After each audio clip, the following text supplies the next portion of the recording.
For the first time since Hair and Jesus Christ Superstar, rock music would once again be enticed back into the theatre. Our manager was always quite keen on the idea of a Queen musical, and we were going, no, it's rock and roll, Jim, you know, we don't do musicals, we're the antithesis of musicals. And of course, much later, we lost Freddie, and then we started to think about Queen again and what was there left to do. And obviously, one of the great solutions is to put on a musical where you don't need to have Freddie, you just have young people to act, young people to sing, young people to play. And so we were attracted to the idea from then on. Everybody wants to put me down. They say I'm going crazy. That's right, I got a lot of water on my brain. I ain't got no common sense. I got nobody left to believe it. Initially planned as a Queen biography, once band members Roger Taylor and Brian May brought on Ben Elton as writer, the story quickly changed into a work of fiction. I thought what we really want here is something that represents the spirit of the band, not the facts of the band. Of course, you know, the first word that springs to mind with Queen is legend. And of course, their fabulous sort of gothic scale to much of their music. And so I thought what we want is a legend, something Arthurian, you know, and immediately a guitar buried in rock as opposed to a sword, because it should be fun, it should be silly.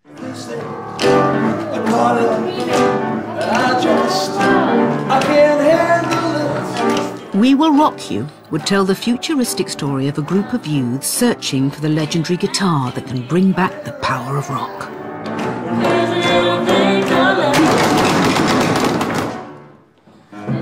Start again.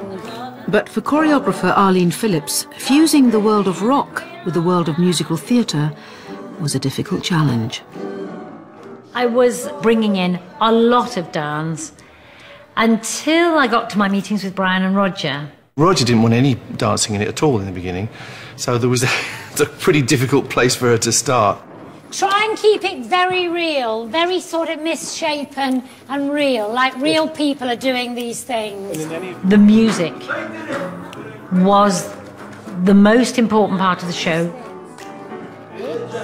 and the dance couldn't ever dominate or be bigger than the music and the voices. Daddle-a, daddle-a, daddle-a, daddle.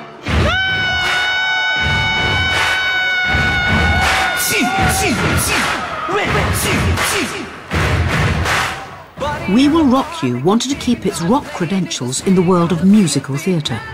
For an opening night in May 2002, the question was whether the audience and critics would accept it. We came to opening night. The audience went wild. They went crazy. And the next day, the reviews came out.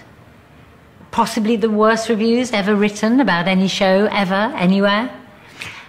And we just thought, that's it. It's all over.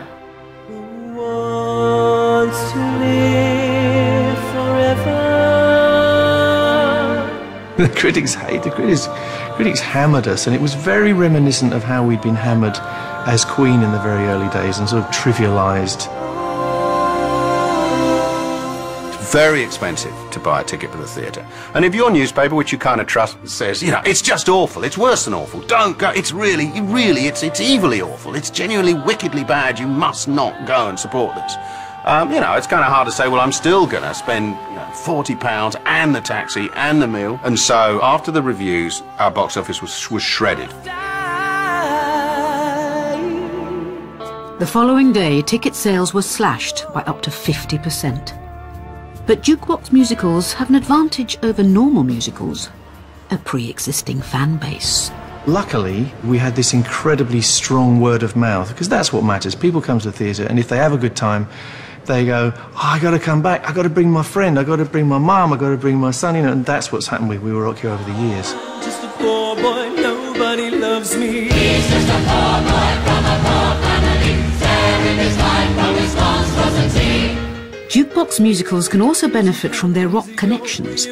Just 2 weeks after opening night, the Queen celebrated her Golden Jubilee with a party at the Palace.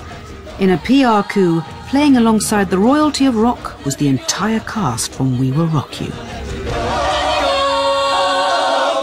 We Will Rock You performed in the show and just blew the audience, which was now of millions, away. They just went for it.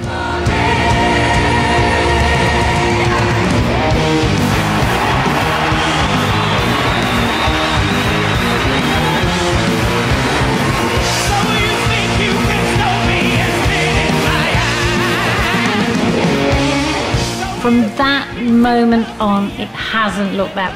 It is musical theatre for a new generation, and a generation of people that keep coming along with their backpacks and sitting down and watching We Will Rock You.